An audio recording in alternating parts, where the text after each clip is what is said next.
Salut mec, aujourd'hui on parle de communication encore une fois et d'un truc qu'on n'a jamais appris à l'école, c'est-à-dire la rhétorique antique. Je m'explique, c'est pas un truc qu'on va parler comme ça. Et d'ailleurs dans les grandes écoles, je pense qu'ils apprennent, quand ils ont des cours d'expression orale, je pense qu'ils apprennent à tout ce qui est pathos, logos, ethos, ce qu'on va voir aujourd'hui.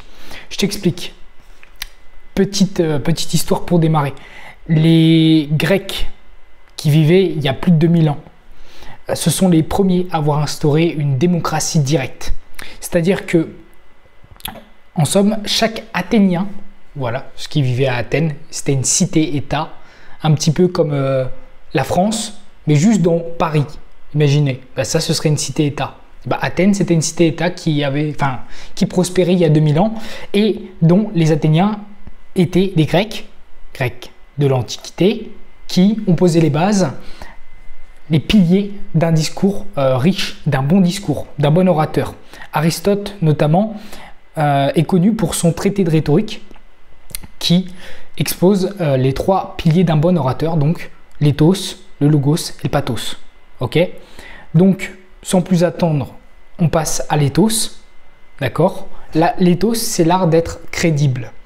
C'est l'image de l'orateur, ce qui renvoie. Donc là, par exemple, tu vois que je suis dans ma chambre, d'accord, que je suis là avec mon petit t-shirt, mon petit micro, tu vois, et que je te raconte des trucs.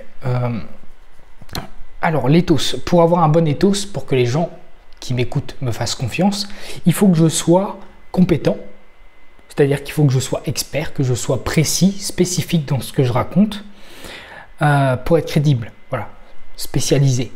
Deuxièmement, être bienveillant, quitte à ce que ça me déplaise.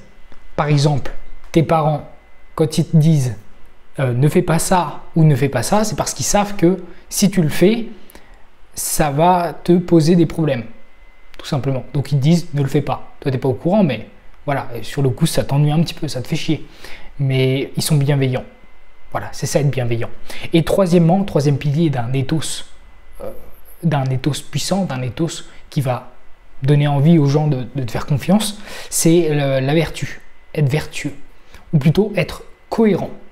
C'est-à-dire que entre la parole et l'acte, il doit y avoir une cohérence. Par exemple, je dis que je suis coach de sport, mais dans ce cas, si je coach personne, je ne suis pas vraiment coach de sport.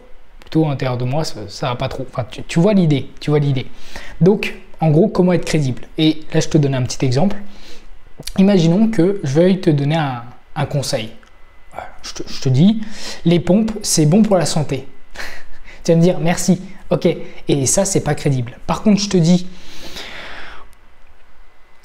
d'après mon expérience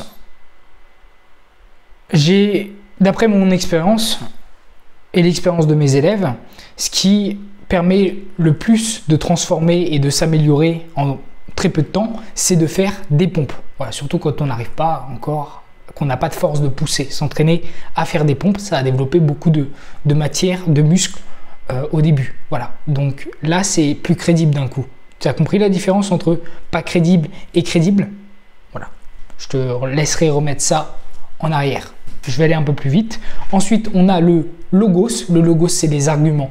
C'est par exemple que tu dois faire des pompes parce que il y a l'INSEE ou il y a je ne sais pas quel institut de santé qui a prouvé que en faisant 10 pompes par jour, eh bien, tu gagnes tant de masse musculaire, tant d'énergie. Ça permet de faire tel et tel truc, d'agir de telle et telle manière sur ton corps. Ça, c'est le logos. C'est des arguments.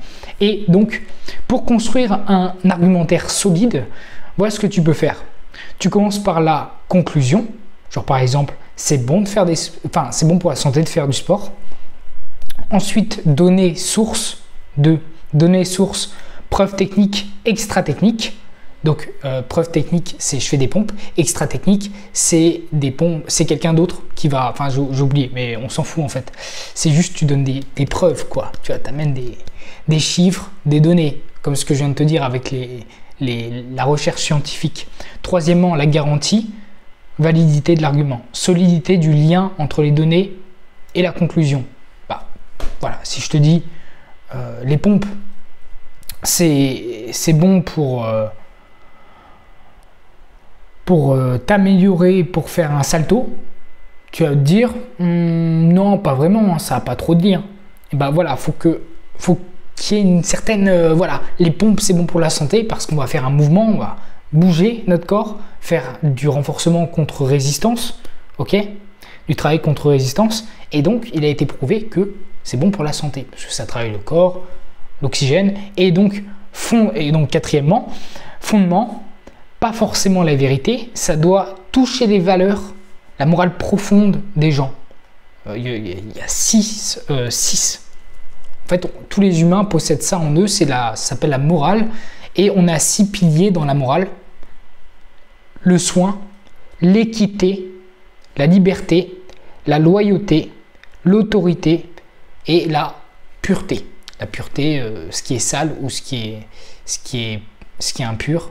Ouais. Par exemple, quand quelqu'un est malade, quand il y a des choses comme ça qui nous rebutent chez les gens, souvent, en fait, on se rend compte que c'est par rapport à la pureté, par rapport à... Ça pourrait être un mécanisme dans notre évolution qui fait que quand on... Comment dire, à l'époque, il n'y avait pas de propreté, quoi. Donc, on pouvait tomber malade, et donc ça pourrait venir de ça, ce truc de pureté, impureté. Voilà. Donc, toucher la valeur fondamentale des gens, ça pourrait être... donc, encore une fois, les mouvements, les pompes, c'est bon pour la santé, donc ça touche à la santé. Les pompes, ça rend libre physiquement, dans le sens où ça libère le corps. On a plus de capacité, on dépasse nos limites. Voilà, je pourrais dire ça. Je pourrais dire, je pourrais toucher à ça, quoi. Je pourrais dire aussi le mouvement, c'est libre. C'est-à-dire que peu importe ta tête, ta morphologie, d'où tu viens, tes revenus, tu peux faire des pompes. Et ça, c'est beau, quoi. Il n'y a pas beaucoup d'activités où tu peux pratiquer gratuitement. Ça, c'est bien quand même.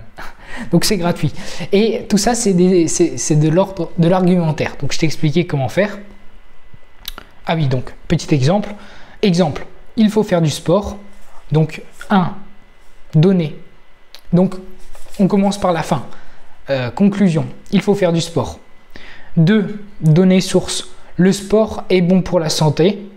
Selon, je ne sais pas quel chiffre, mais imaginons qu'il y ait des chiffres, garantit la santé est préférable à la maladie, évidemment. Donc fondamentalement, le soin, la conclusion, c'est le soin, c'est que c'est bon, quoi. Donc, il faut faire du sport, voilà, pour terminer sur l'argumentaire. Et troisièmement, le plus important, le pathos. Le pathos, c'est l'art de persuader. En fait, avant, on a appris à convaincre, d'accord? Avec des arguments, on va convaincre quelqu'un de penser, de croire en quelque chose. Ok, mais c'est pas avec convaincre qu'on va le faire agir. C'est pas ça le moteur de l'action. Le moteur de l'action, je te le dis tout de suite, c'est les émotions. Et pour provoquer des émotions chez son auditoire, il faut utiliser le pathos. Alors, qu'est-ce qui a marqué? Persuader, bonne disposition émotionnelle. Voilà. Pour persuader, pour faire bouger quelqu'un, il faut qu'il soit dans les bonnes dispositions émotionnelles. Et ça, c'est très important à capter. Alors, bonne disposition émotionnelle. Pour la prise de décision-action. Capacité à déclencher la bonne émotion. Voilà. Il y a des discours qui vont déclencher de la haine, d'autres du désir, d'autres de la crainte, d'autres de la révolte. Il y a plein d'émotions et donc de types de discours qu'on peut faire pour les déclencher. La question, c'est pourquoi les gens devraient-ils choisir ma solution pour persuader les gens? Pour cela, il faut manier 3 éléments. J'étais un peu vite, mais pour persuader quelqu'un, par exemple, que notre solution est la meilleure, peu importe. Ça peut être un produit, ça peut être une fille. Voilà, tu as envie de date une nana, tu as envie de lui proposer un truc, une sortie. Voilà. Donc, pour utiliser ce type de discours, il faut manier 3 outils. Okay, la curiosité, la crainte et l'enthousiasme. Donc, curiosité pour capter l'attention, un truc un petit peu étrange, ça peut être différentes choses. La crainte, donc crainte de ne pas résoudre le problème. Voilà. Et troisièmement, l'enthousiasme, donner envie aux gens d'utiliser la solution. Par exemple, et puis à la fin, on pourrait rajouter un FOMO, un besoin d'urgence d'utiliser la solution. Par exemple, dans 48 heures, cette offre, elle expire. Ah, urgence. Ah, je me sens, j'ai besoin d'agir maintenant. Il faut agir maintenant. Tu comprends? Tu comprends? Voilà, c'est ça. Donc, pour manier correctement la curiosité, eh ben, c'est comme ce que je racontais l'autre fois par rapport à raconter une bonne blague. Eh ben, pour raconter une bonne blague, il ne faut pas dire tu connais la différence entre un briquet et une paire de lunettes?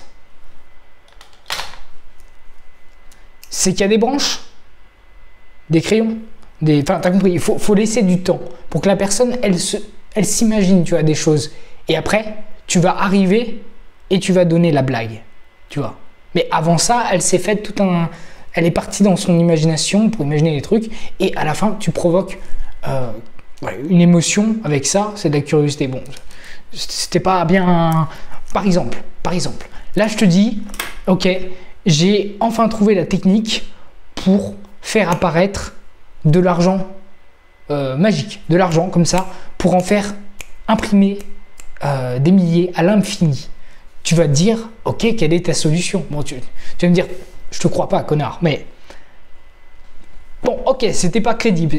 Voilà, tu vois, c'est ça le truc, c'est que si tu as envie de dire un truc, il faut que ça respecte ces trois fondements, ces trois piliers. Il faut que ce soit crédible, il faut que ce soit logique au niveau des arguments, et il faut que ça persuade. Il faut qu'au niveau des émotions, tu sois pris, tu vois. Par exemple, en ce moment, je suis en train de travailler sur un produit pour apprendre à se battre, à se défendre, développer des réflexes de combat. Ce que je vais dire pour faire peur aux gens, c'est, voilà, on vit en 2024, l'insécurité, elle est en croissance, il y a de plus en plus d'attaques au couteau, aux armes à feu, de plus en plus de bagarres violentes, les institutions, elles sont dépassées, chacun se regroupe et s'arme de son côté. En gros, t'es seul, quoi. T'es seul et soit t'attends un beau jour où on va te tomber dessus et tu vas te faire bolos, soit t'attends pas ce jour et tu développes des capacités qui vont te permettre d'avoir confiance en toi et de transformer ton rapport aux situations dangereuses. Parce que tu auras les capacités, les compétences d'aller au-delà. Tu n'auras pas peur finalement. Tu n'auras pas à baisser les yeux ou à faire je sais pas quoi. Tu vois, t'as compris? Donc là, je suis passé d'une situation de crainte désagréable où on se dit, même moi, je pourrais être dans cette situation, à une situation de, là, je suis en train de t'offrir la solution, je suis en train de te donner un truc, tu vois, te transporter vers quelque chose d'autre, vers ton rêve. Donc, je te parle de choses agréables. Quand je te parle de choses désagréables, avec des mots, tu vois, désagréables qui suscitent telle ou telle émotion, c'est comme ça qu'on fait du pathos. C'est comme ça qu'on est dans l'émotion.